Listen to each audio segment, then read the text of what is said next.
Hi hello ನಮಸ್ಕಾರ ವೀಕ್ಷಕರೇ, ನೀವು ನೋಡ್ತಾ ಇದ್ರ ಮಿಸ್ಟರ್ ಡಿ ಪಿಕ್ಚರ್. ನಾನು ಅನಿಲ್ ಯಾದವ್. ಸುಮಾರು ದಿನ ಆದ್ಮೇಲೆ ಇಂಟರ್ವ್ಯೂಗೆ ಬಂದಿದ್ದೀನಿ. ಬರೋದಕ್ಕೂ ಒಂದು ರೀಸನ್ ಇದೆ. ಅಂದ್ರೆ ಯೂಶಲಿ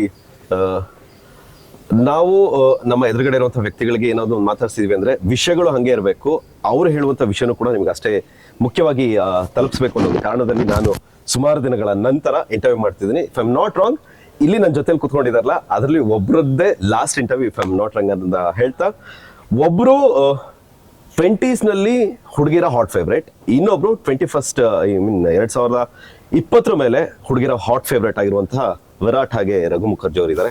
ಸರ್, ಕಾರ್ಯಕ್ರಮಕ್ಕೆ ಸ್ವಾಗತ. ನಿಮ್ಮಿಬ್ರು ನೋಡಿದ್ರೆ ಆಸ್ ಬಿಂಗ್ ನನಗೂ ಕೂಡ ಒಂದು ಸ್ವಲ್ಪ ಹೊಟ್ಟೆ ಹೊರೆತ. ಯಾಕೆ ಏನಾದ್ರು ಕೇಳಿದ್ರೆ ಹೇಳ್ಬಿಡ್ತೀನಿ, ಕಲರ್ ಡಿಫ್ರೆನ್ಸ್ ತುಂಬಾ ಇದೆ. ಸೊ ಇಬ್ರು ಹಾಟ್ ಫೇವ್ರೇಟ್ ಹೆಣ್ಮಕ್ಳದ್ದು ಹೆಂಗ್ ಮ್ಯಾನೇಜ್ ಮಾಡ್ತೀರಾ? ನೀವೇ ಹೇಳ್ತಾ ಇರೋದು. Of course it is fact sir. ನೋಡಿದ್ದೀನಿ, ಫ್ಯಾನ್ ಕ್ರೇಜ್ ನೋಡಿ. Happy for myself and for Virat.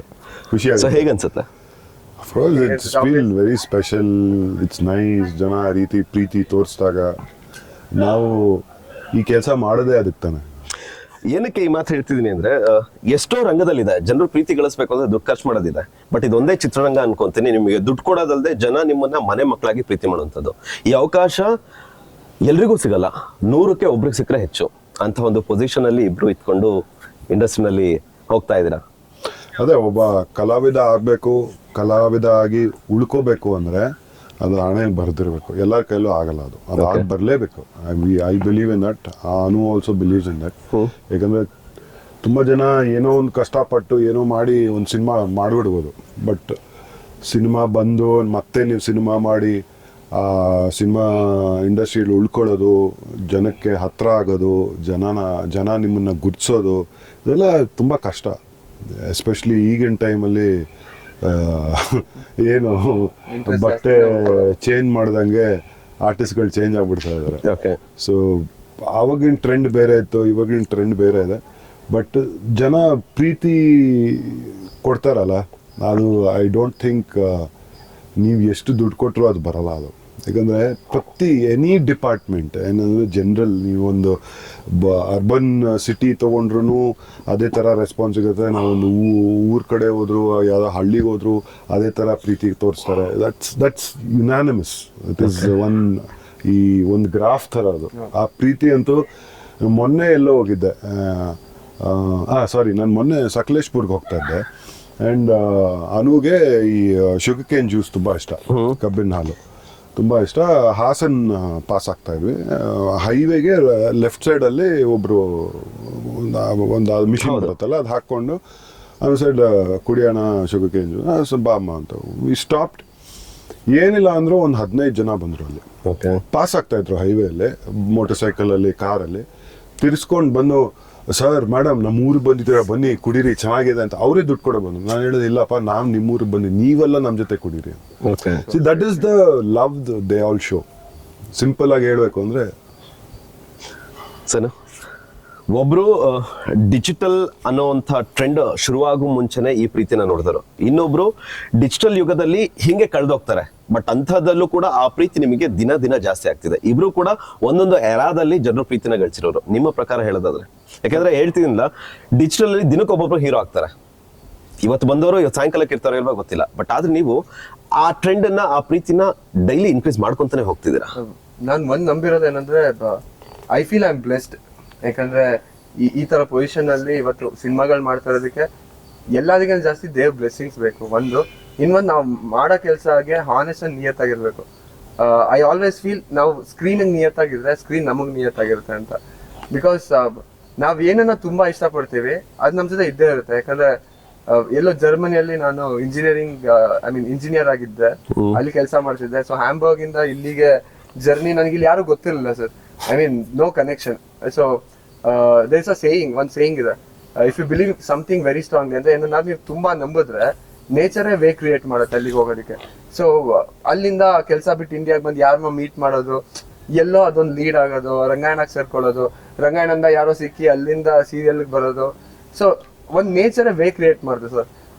So ನಾನು ಯಾವಾಗ್ಲೂ ನಂಬೋದು, ಎಲ್ಲರೂ ಅವ್ರು ಏನ್ ಮಾಡ್ತಾರೋದನ್ನ ನಿಜವಾಗ್ಲೂ ಪ್ರೀತಿಯಿಂದ ಪ್ರೀತಿಸಿದ್ರೆ ಅದೇ ಕರ್ಕೊಂಡು ಹೋಗುತ್ತೆ, ಅದೊಂದು ಪೊಸಿಷನ್ಗೆ ಅದೇ ಕರ್ಕೊಂಡು ಹೋಗುತ್ತೆ ಅಂತ. ಸೊ ನೀವೇ ಕಳ್ದೋಗ್ತಾರೆ ಅಂತ ನೀವು ಹಾನೆಸ್ಟ್ ಆಗಿ ಮಾಡಿದ್ರೆ ಯಾವತ್ತು ಯಾರು ಕಳ್ದೋಗಲ್ಲ ಸರ್. ಹಾನೆಸ್ಟ್ ಆಗಿರ್ಬೇಕಷ್ಟೇ. ಮಾಡೋ ಕೆಲಸದ ಮೇಲೆ ಪ್ರೀತಿ ಇರಬೇಕು. ಪ್ರೀತಿ ಮತ್ತೆ ಹಾನೆಸ್ಟಿ ಐ ಫೀಲ್. ಆನೆಸ್ಟ್ ಆಗಿರ್ಬೇಕು, ಆಮೇಲೆ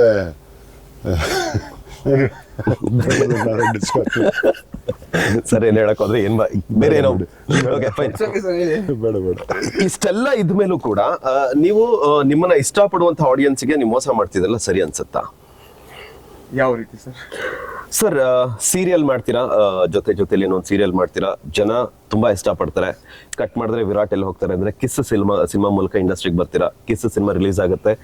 ಸಿನಿಮಾ ರಿಲೀಸ್ ಆದ್ಮೇಲೆ ಗುರು ಕನ್ನಡ ಇಂಡಸ್ಟ್ರಿಗೆ ಸುಮಾರು ವರ್ಷಗಳ ನಂತರ ಒಬ್ಬ ಸ್ಟಾರ್ ಹೀರೋ, ಒಬ್ಬ ಸ್ಟಾರ್ ಹುಟ್ಕೊಂಡ, ಒಂದು ಅಸೆಟ್ ಆಯ್ತು ಅಂತ ಯೋಚನೆ ಮಾಡ್ತಿರ್ತಾರೆ.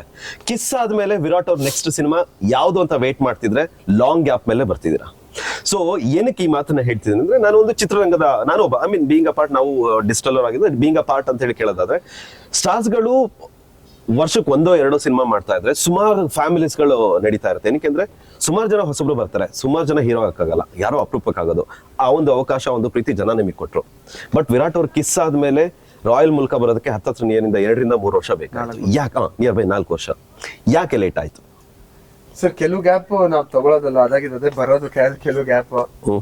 ಈಗ ಜೊತೆಲಿ ಆದ್ಮೇಲೆ 3 years ಆಗಿ ಕಿಸ್ ಬಂದಿದ್ದು. ಜನ ಎಲ್ಲ ಏನಕ್ಕೆ ಮಾಡ್ಲಿಲ್ಲ ಅಂತ ಕೇಳ್ತಾ ಇದ್ರು. ಬಟ್ ಒಳ್ಳೆ ಸಿನಿಮಾ ಬರ್ಲಿಲ್ಲ ಸರ್.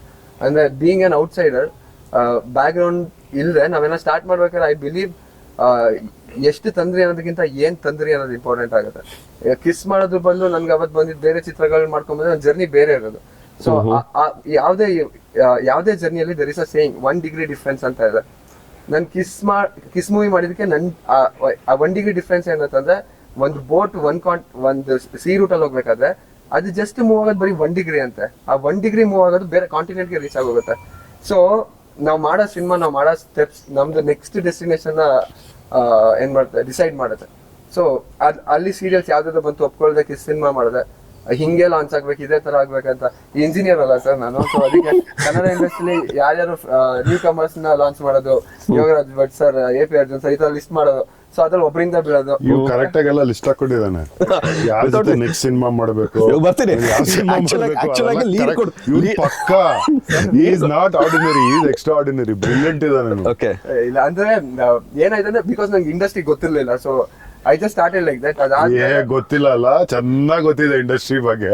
ಒಂದೊಂದ್ ಹೆಜ್ಜೆ ಹೇಗ್ ಇಡ್ಬೇಕು ಅಂತ ಗೊತ್ತು ಅವ್ನಿಗೆ. ಇಲ್ಲ ಬಟ್ ತುಂಬಾ ಯೋಚನೆ ಮಾಡ್ತೀನಿ ಸರ್. ಆಕ್ಚುಲಿ ತುಂಬಾ ಕಾಂಟೆಂಟ್ ಇಟ್ಟಿದ್ದಾರೆ, ಒಂದೊಂದೇ ಅವನು ಸಾಧಾರಣ ಇಲ್ಲ, ಏನು ಬಲ್ ಕಿಲಾಡಿ. ಎಲ್ಲ ನಾನು ಸೀನಿಯರ್ಸ್ ಫಾಲೋ ಮಾಡ್ತಿರೋದು. ಓಕೆ, ಬಟ್ ಅದಾದ್ಮೇಲೆ ಕಿಸ್ ಆದ್ಮೇಲೆ ಡ್ಯೂ ಟು ಕೋವಿಡ್ ಮತ್ತೆ ಒಂದು ಅದುರಿ ಲವರ್ ಲಾಂಚ್ ಆಗಿತ್ತು. But due to many reasons ಅದು ಪುಷ್ ಆಯ್ತು. ಅದಾದ್ಮೇಲೆ ತುಂಬಾ ಸಿನಿಮಾಗಳು ಬಂತು, ಬಟ್ ಯಾವ್ದು ಮಾಡೋದಕ್ಕೆ ಇದಾಗ್ಲಿಲ್ಲ. ಆ ಟೈಮಲ್ಲಿ ನನ್ನ ಕೈ ಹಿಡಿದಿದ್ದು ಜಯಣ್ಣ ಸರ್ ಮತ್ತೆ ಭೋಗಣ್ಣ ಸರ್. ಸೊ ಸರ್ ಒಬ್ಬ ಹೊಸಬಾನ ಆಯ್ತಾ, ಇದು ನನ್ನ ಸೆಕೆಂಡ್ ಮೂವಿ ಅಷ್ಟೇ. ಯು ಆಸ್ ರಘು ಸರ್, ಈ ಮೂವಿಗೆ ಇಂಥದ್ದು ಏನು ಇಲ್ಲ ಅಂತ ಹೇಳಿಲ್ಲ, ಕೇಳಿದ್ದೆಲ್ಲ ಕೊಟ್ಟಿದ್ದಾರೆ. ಅಂಡ್ ದಿನಕರ್ ಸರ್ ಅವ್ರು ಆಲ್ರೆಡಿ ನೀವು ಪ್ರೀವಿಯಸ್ ಮೂವೀಸ್ ನೋಡಿದ್ರೆ 1:1 ಇಂಡಸ್ಟ್ರಿ ಹಿಟ್. ಬೀಟ್ ನವಗ್ರ ಅವತ್ತೇ ಧೂಮ್ ಸೀರೀಸ್ ತರ ಮಾಡಿದ್ರು ಅವರು.